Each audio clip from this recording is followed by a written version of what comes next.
চান্দিনার নবাবপুরের প্রতিপক্ষের ছুরির আঘাতে নিহত মিশুর দাফন। সম্পূর্ণ কুমিল্লা প্রতিনিধি আলিফ মাহমুদ কাউসারের পাঠানো তথ্যের ভিডিও চিত্রে দেখুন বিস্তারিত। কুমিল্লার চান্দিনায় ট্রাক্টর ও মোটরসাইকেল দুর্ঘটনা নিয়ে দুই গ্রামের সংঘর্ষে প্রতিপক্ষের ছুরিকাঘাতে আহত যুবক মিশু আহমেদের দাফন সম্পন্ন হয়েছে। 18 জুন বুধবার বাদ আসর দোল্লাই নবাবপুর হাই স্কুল মাঠে জানাজা শেষে নিহত মিশুর গ্রামের বাড়ি লিবাস পারিবারিক কবরস্থানে তাকে দাফন করা হয়। জানাজায় হাজার হাজার মানুষ অংশগ্রহণ করে। এর আগে ঢাকা মেডিকেলে চিকিৎসাধীন অবস্থায় জীবন মৃত্যুর সন্ধিক্ষণে গত 4 দিন আইসিইউতে থাকার পর 17 জুন সন্ধ্যা 6টা 20 মিনিটে ইন্তেকাল করেন তিনি। পরে 18 জুন দুপুরে হাসপাতাল থেকে নিহত মিশুর স্বজনরা তার লাশ বুঝে নেয়। নিহত মিশু আহমেদ কুমিল্লার চান্দিনা উপজেলার দোল্লাই নবাবপুর ইউনিয়নের লেবাস গ্রামের মফিজুর রহমানের একমাত্র ছোট ছেলে। তিনি পেশায় অটোরিকশা চালক ছিলেন।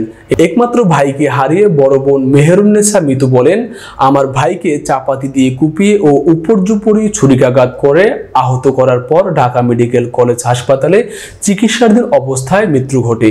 যারা আমার ভাইকে হত্যা করেছে তাদের চিহ্নিত করে আইনের আওতায় এনে দৃষ্টান্তমূলক শাস্তির দাবি করছি।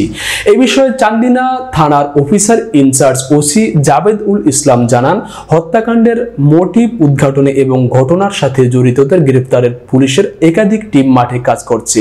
উল্লেখ্য যে গত 13 জুন লিবাস গ্রামে থেমে থাকা মোটরসাইকেলকে পিছন থেকে ধাক্কা দেয় কংক্রিটবাহী একটি ট্রাক্টর। ওই দুর্ঘটনায় একই ইউনিয়নের কৈক্রই গ্রামের মোটরসাইকেল চালক ও আরোহী তেমন আহত না হলেও তাদের মোটরসাইকেলটি ক্ষতিগ্রস্ত হয়। এ সময় লেবাজ গ্রামের ইউপি সদস্য সহ গণ্যমান্য ব্যক্তিবর্গ ট্রাক্টর চালককে 7,000 টাকা জরিমানা করে। সন্ধ্যায় মোটরসাইকেল চালক 7,000 টাকা নিয়েও মোটরসাইকেলের সম্পূর্ণ দাম ক্ষতিপূরণ চাওয়ায় বাধা দেয় গণ্যমান্য ব্যক্তিবর্গ। এ সময় মোটরসাইকেল চালকের পক্ষ নিয়ে কৈক্রই গ্রামের লোকজন এসে সংঘর্ষে যুক্ত হয়। মোটরসাইকেল ও ট্রাক্টরের সংঘর্ষ রূপ নেয় দুই গ্রামের সংঘাতে। এই ঘটনায় লিবাস গ্রামের 5 জন আহত হয়। এর মধ্যে 2 জন গুরুতর আহত হলে তাদেরকে ঢাকা মেডিকেল কলেজ ভর্তি করা হয়। তাদের মধ্যে মিশুর মৃত্যু ঘটে।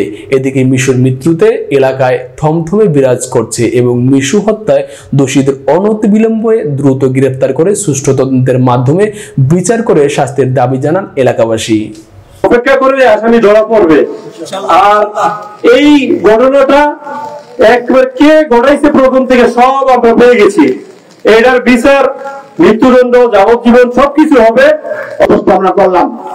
4-4টা তাজা ছেলেকে তারা যেভাবে কুড়িয়েছে, আজকে একটা ছেলে মৃত্যু হয়েছে। এই ছেলে এত ভালো আপনাদের কাছে বলে প্রকাশ করতে পারবো না। তার একটা সন্তান, তার স্ত্রী কিভাবে সারা জীবন কাটাবে তার এই সন্তানটা, সেটা বলে বুঝানোর কোনো ভাষা নেই।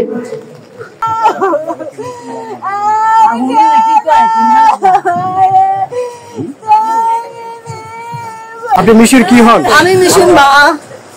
আমি মিশুর হকিনি মা। আমার পুত্রে কই দিছে, আমার পুত্রে কই দিছে, আমার আন্দাজরা ধরে না আমার পুত্রে। আমার এক ছেলে, আমার গর্বে আমার পুত্রের বাড়ির বাসায় দিয়ে আসছে। আল্লাহ আমার আর কেউ ডাকিত না, আমার আর কেউ ডাকিত না, ডাকি না ভাই, আমার আর ডাকি। আমি ফাঁসি চাই, আমি ফাঁসি নিতে চাই। আমি শুধু চাই যে এটার জন্য একটা সুষ্ঠু আর ন্যায় বিচার হয়। আমার পরিবার যেই মানে দুঃখের মধ্যে দিয়ে সাফার করে গেছে, সেটা যেন মানে আমরা ওভারকাম করতে পারি আর কি। ঠিক আছে, আমাদের শুধু একটাই দাবি যে সুষ্ঠুভাবে একদম যারা প্রকৃত খুনি তাদেরকে বিচারের আওতায় আনা হোক। ইভেন হচ্ছে গিয়ে তাদের একটা বিচার হোক, আর বিচার সেই একটাই, আমরা ফাঁসি চাই।